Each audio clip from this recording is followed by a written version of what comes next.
Commander Vextar's three eyes focused on the swirling holographic display aboard his flagship, Crimson Talon. The blue-green planet Kepler 442c rotated slowly before him, its surface marked with red targeting indicators where his scouts had identified the human settlement. After 6 months of hunting for the perfect location to establish their first military outpost in human space, this abandoned colony seemed like a gift from the void itself.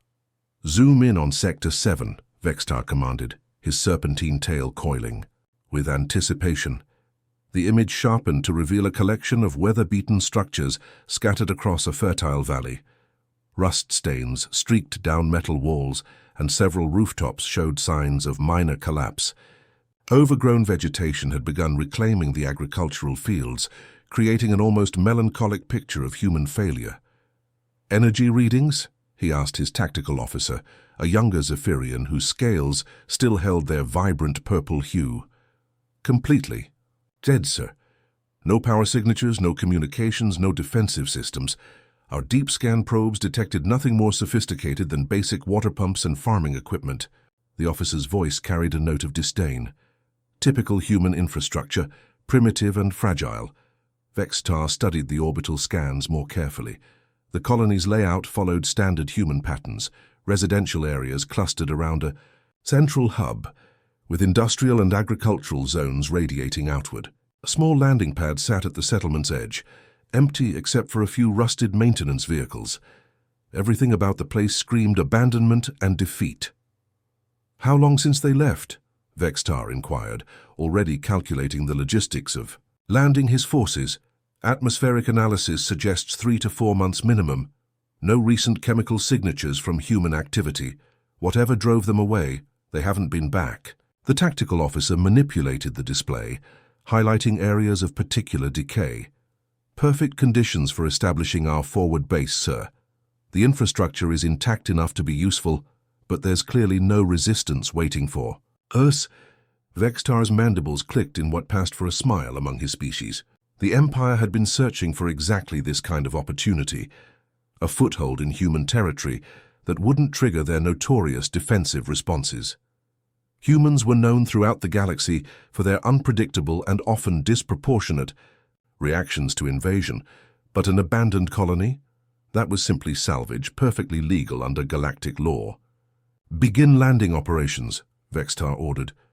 "Deploy the advanced reconnaissance teams first, followed by engineering corps. I want a full defensive perimeter established within 6 hours."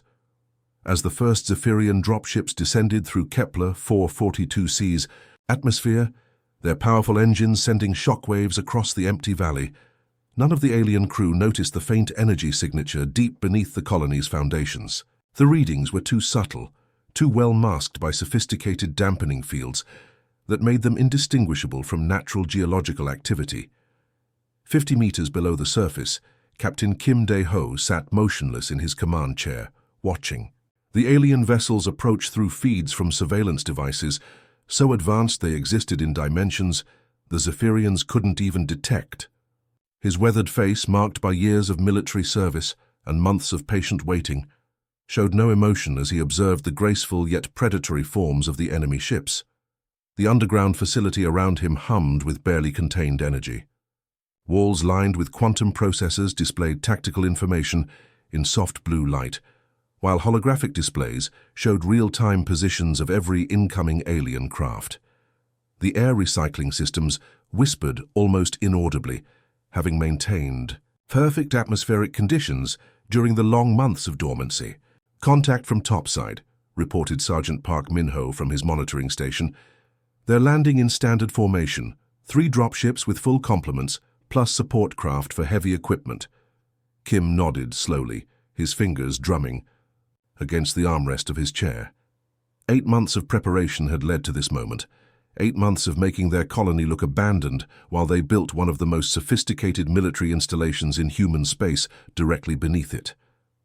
The Zephyrian Empire had been expanding aggressively through this sector, and humanity had decided it was time to send a message.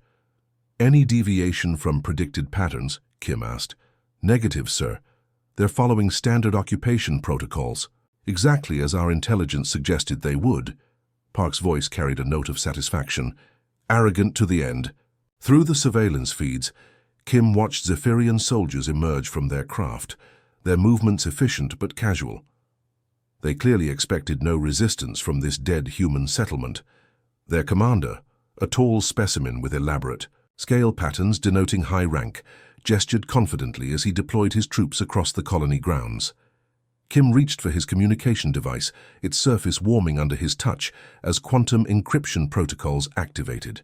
Around him, status lights throughout the facility began their slow transition from dormant red to active amber, each system awakening like a sleeping giant, opening its eyes. "Control to all stations," Kim spoke quietly into the communicator. "Phoenix, protocol is now active. Begin Phase 1 initialization. Wake up the others."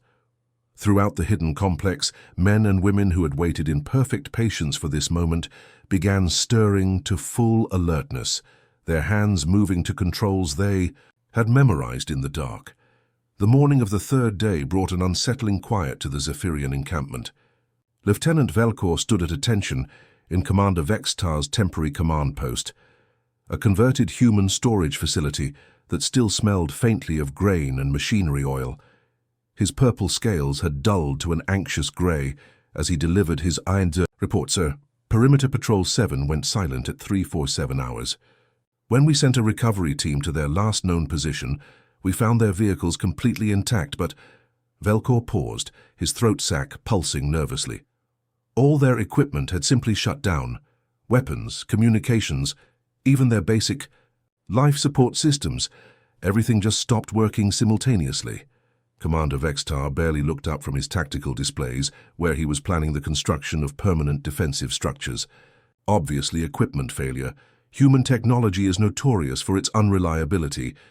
The electromagnetic storms on this planet probably interfered with their inferior systems. But Velcor pressed on, his voice growing more strained. "That's just it, sir. There were no electromagnetic storms. Weather monitoring shows completely stable atmospheric conditions. And, sir, the equipment wasn't damaged. It was like someone had simply turned it all off from the inside." Vextar's three eyes finally focused on his subordinate. "Turned off. From the inside, that's impossible. Our systems are quantum encrypted and biolocked to our species. No human technology could interface with Zephyrian military equipment." "Yes, sir. That's what makes it so disturbing." The recovery team found patrol leader Zixhan and his unit sitting in their transport, completely unharmed but unable to activate any of their gear. They described a strange humming sound just before everything went dark, then silence. As if summoned by their conversation, another report crackled over the command post's communication system. "Command, this is Supply Convoy Delta. We're requesting immediate backup at grid reference 127 Alpha." Vextar activated his communicator with a sharp claw. "What's your situation, Delta?" "Sir, we're being watched. There are figures on the ridgeline to our north. Definitely human silhouettes. At least 6 of them, maybe more. They're just standing there, observing us." "Deploy reconnaissance drones immediately," Vextar ordered.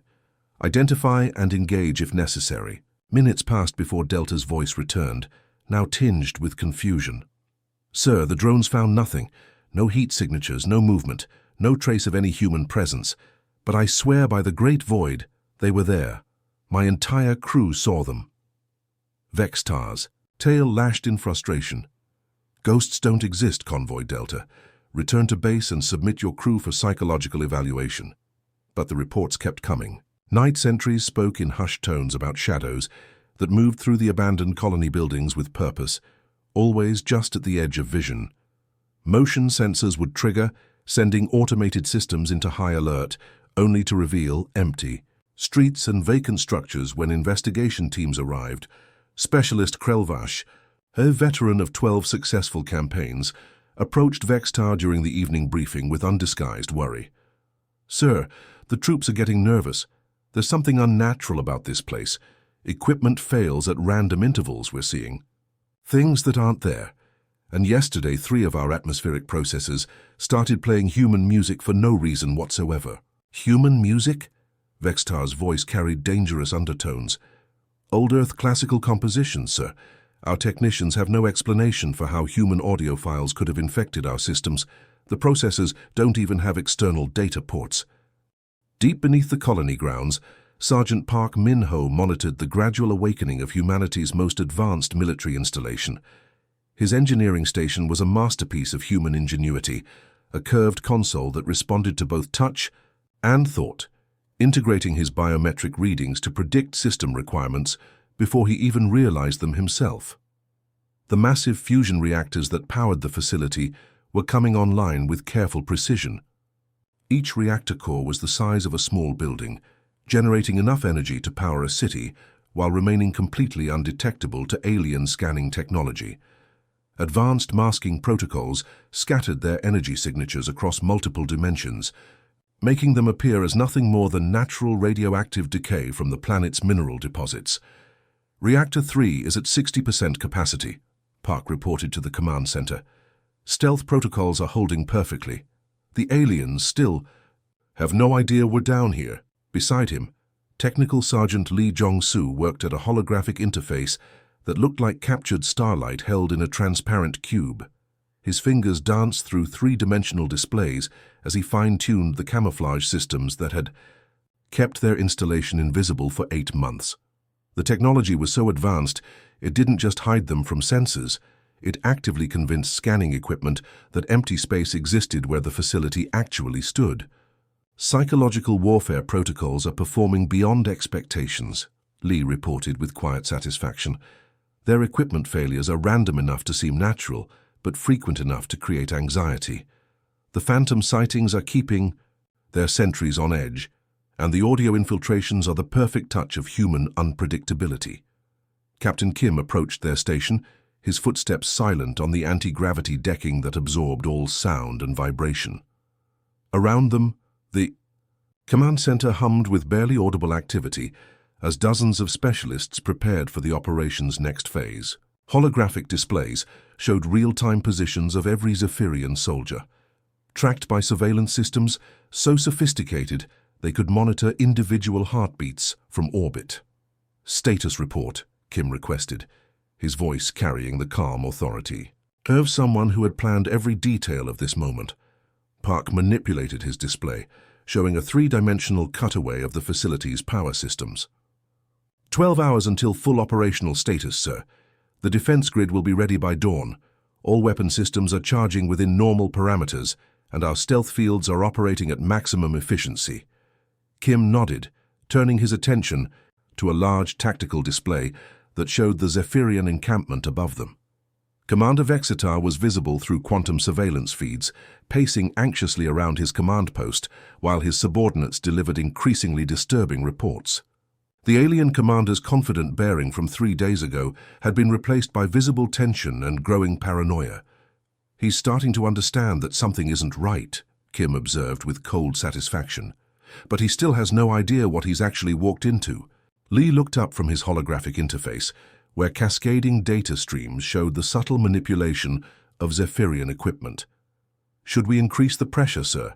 I could trigger a complete systems failure in their main communication array." Kim shook his head. "Patience. We want them nervous, not panicked. A panicked enemy might do something unpredictable. Let them think they're dealing with equipment failures and psychological stress. Tomorrow morning, they'll learn what happens when humans decide to stop being subtle." Through the surveillance feeds, they watched Zephyrian soldiers jumping at shadows, their weapons drawn at the slightest sound. The alien invaders had come expecting to occupy a dead human colony, but instead found themselves trapped in a waking nightmare where their own technology betrayed them, and the very air seemed alive with invisible watchers. Soon, Kim thought as he watched Commander Vexitar pace frantically, the Zephyrians would understand what humanity did to uninvited guests. The first rays of dawn were painting the eastern mountains gold when the trap that had been 8 months in the making finally sprang into action. Commander Vexitar sat hunched over his portable command console in the converted human storage building, reviewing the night's disturbing reports while sipping his morning stimulant drink. Dark circles under his 3 eyes betrayed sleepless nights, spent wondering about the strange incidents plaguing his occupation force. "Sir, I'm detecting unusual energy readings," his communications officer announced, her voice cutting through. the morning stillness like a blade. Specialist Zara Lynn had served with distinction in 7 previous campaigns, but now her scales rippled with uncertainty as she stared at her instrument panel. Massive power spikes are registering throughout the entire colony area. The readings are unlike anything in our databases. Vextar looked up from his reports, irritation flashing across his reptilian features. Define massive. Are we talking about residual human power systems coming back online? No, sir. These signatures are off the scale. Whatever's generating, this energy has been completely hidden from our sensors until now. Zara Lynn's claws clicked nervously against her console as the readings continued climbing. Sir, I'm also detecting multiple large objects emerging from underground positions. Dozens of them, all around our perimeter.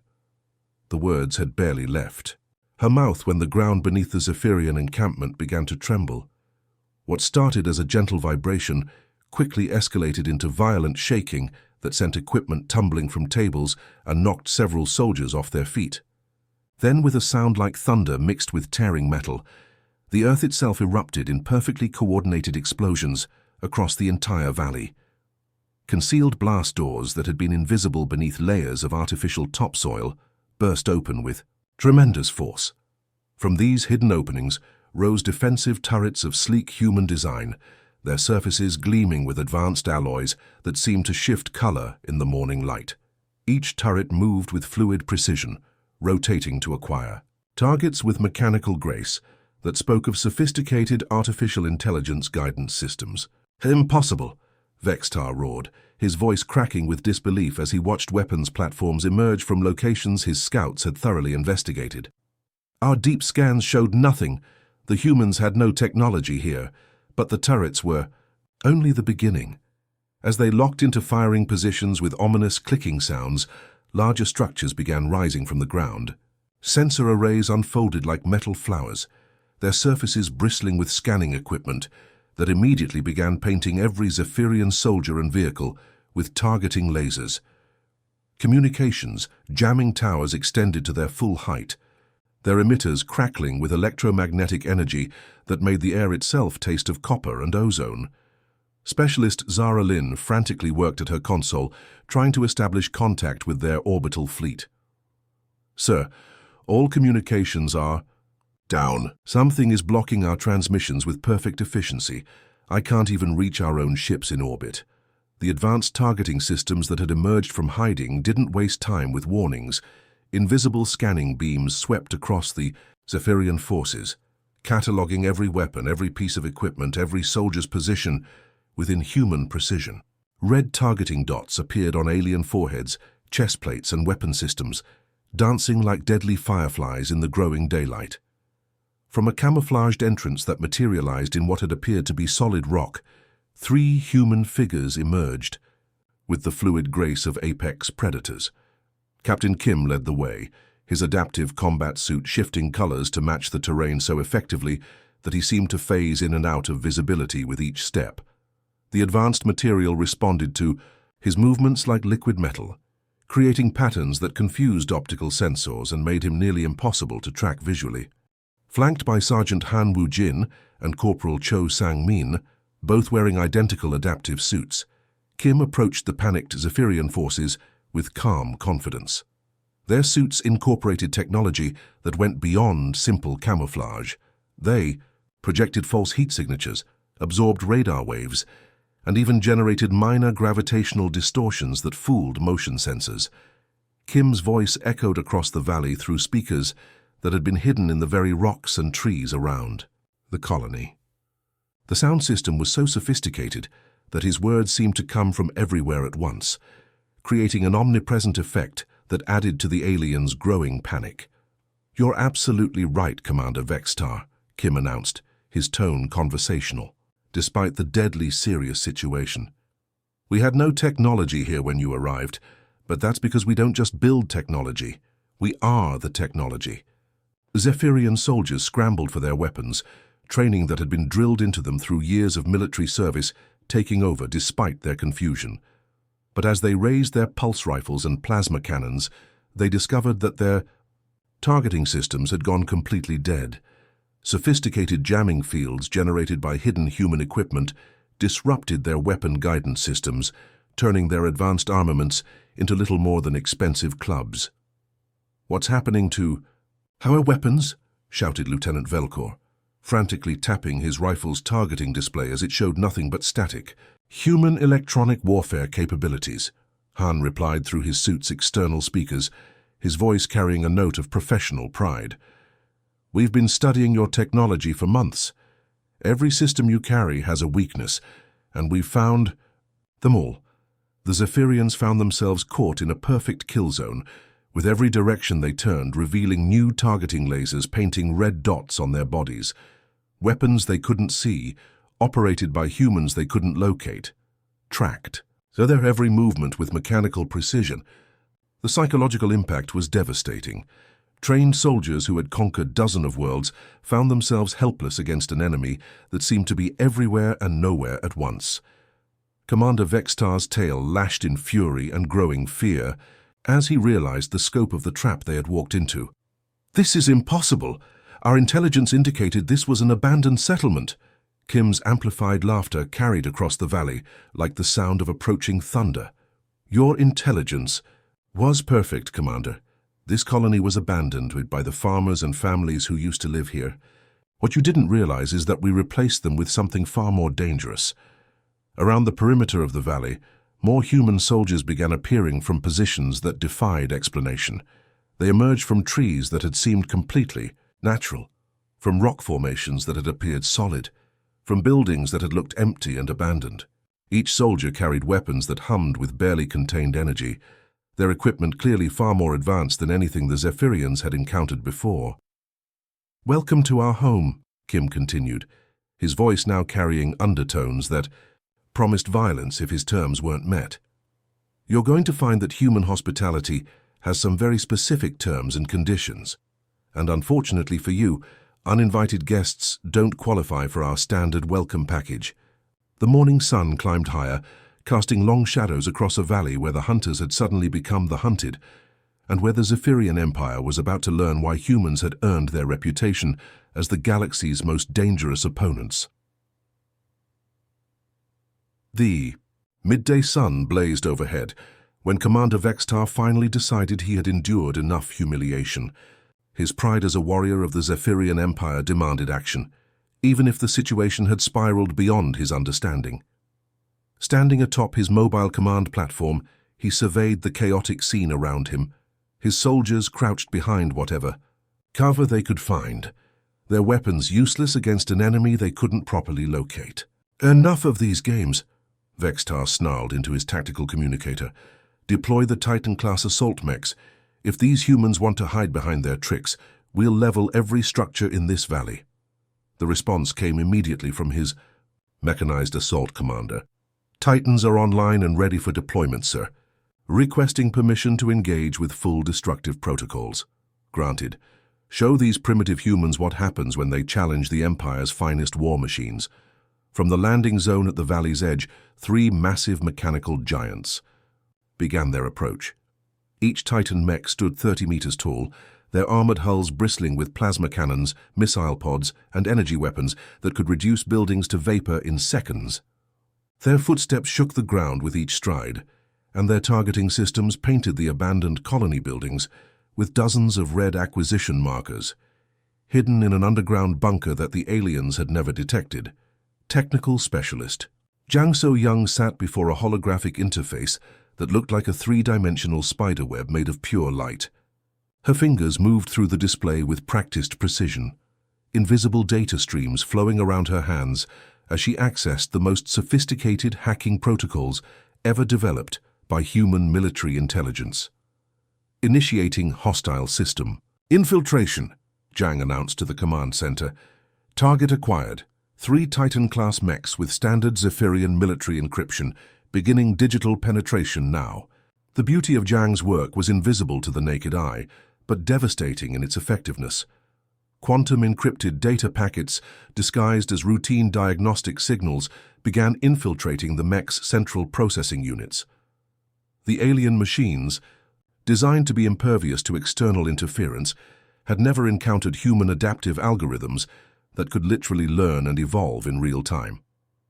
The first sign of trouble came when the lead Titan suddenly stopped mid-stride, its massive frame swaying uncertainly.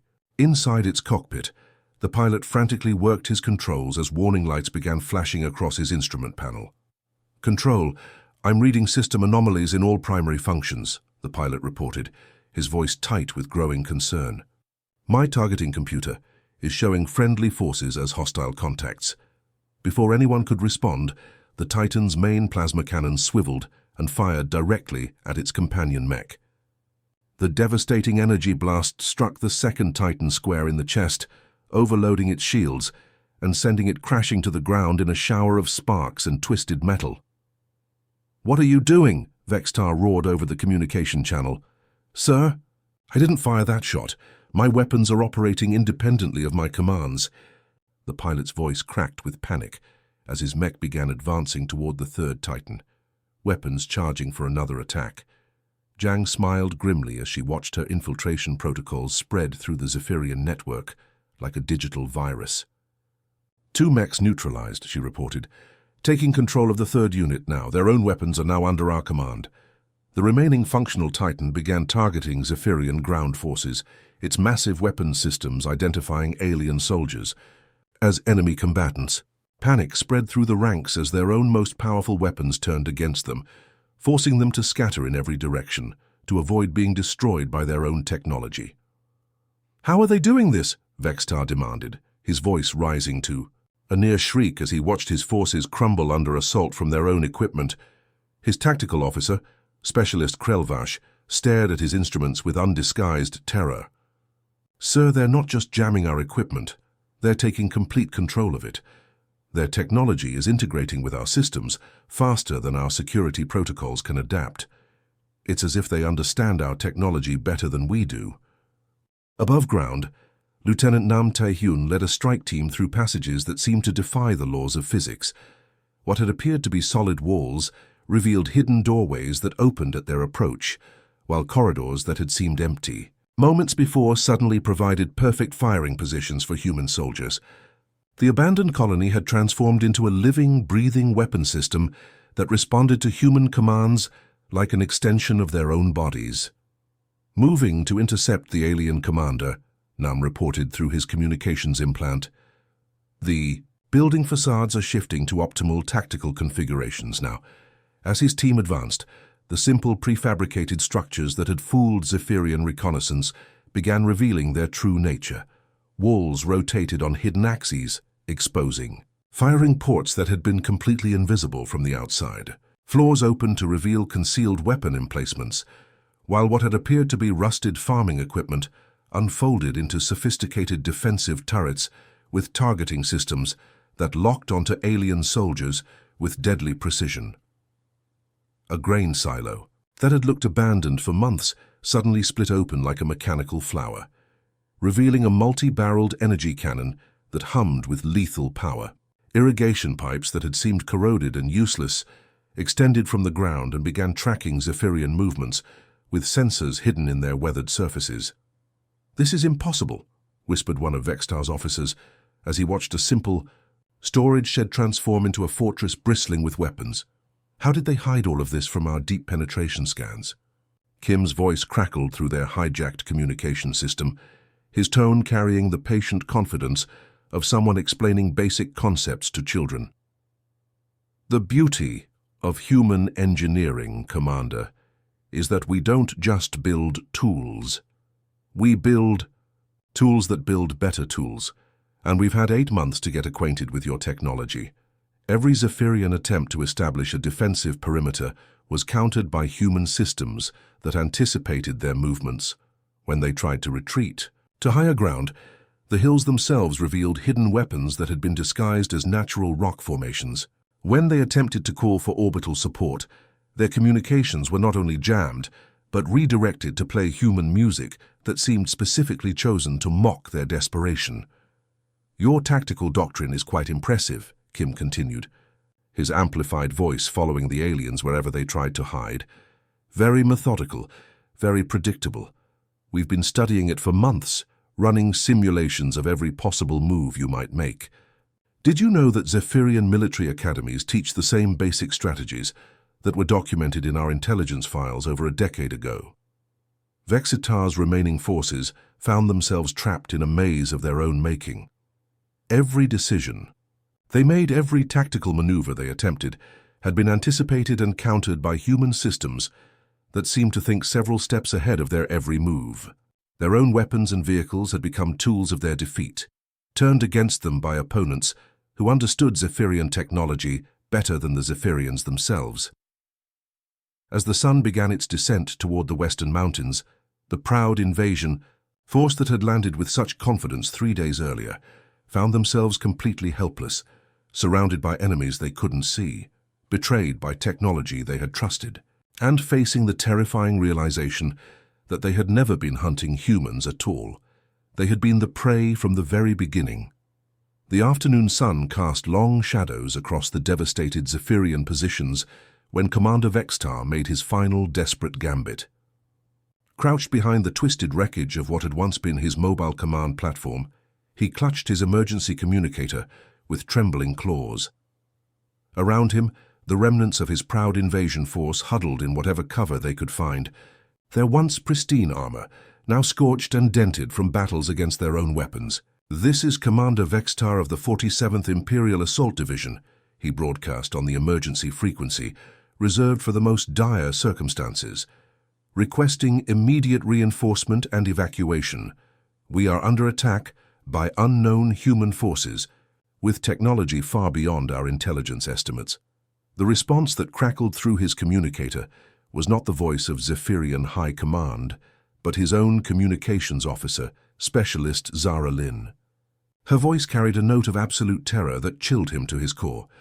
"Sir, I'm detecting multiple spacecraft entering the system in response to our distress call. But they're not ours." Her words came in rapid bursts as she fought to maintain composure. "Sir, they're human vessels, dozens of them. They've been monitoring our communications this entire time." Through the hijacked speakers that seemed to emerge from every rock and tree in the valley, Kim's voice carried across the battlefield. With calm authority, "We intercepted your invasion fleet's communications 3 months ago, Commander. We've been listening to everything. Your strategic discussions, your tactical planning, even your personal messages home. Did you really think we wouldn't notice?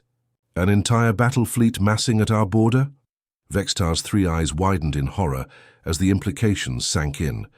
If the humans had been monitoring their communications for months, then nothing about this invasion had been secret. Every strategy, every weakness, every backup plan had been known to their enemies from the beginning. Above the planet's atmosphere, sleek human warships emerged from hyperspace with the precision of a choreographed dance.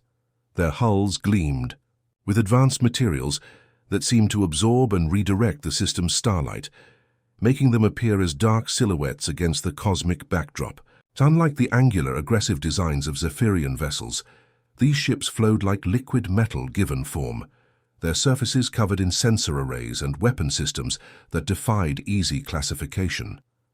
The lead human vessel, a massive dreadnought that dwarfed anything in the Zephyrian fleet, opened a communication channel that broadcast on all frequencies simultaneously.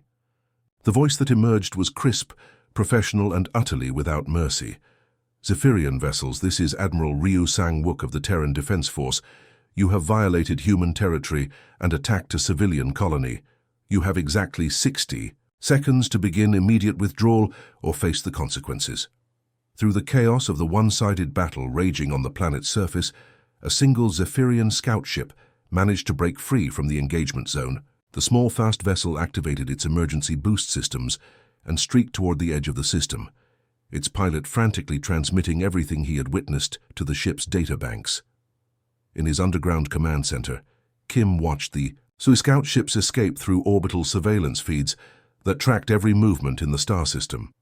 Technical Sergeant Lee Jong-soo looked up from his holographic display with concern. "Sir, that scout ship is preparing to jump to hyperspace. Should we order the fleet to intercept? We could destroy it easily." Kim shook his head, a slight smile playing at the corners of his mouth. "That ship is the most important part of this entire operation, Sergeant. Someone needs to tell the Zephyrian Empire what happened here today. Let it go." The scout ship vanished into hyperspace in a flash of distorted starlight, carrying with it sensor data, combat recordings, and first-hand testimony that would soon shake the foundations of Zephyrian military doctrine.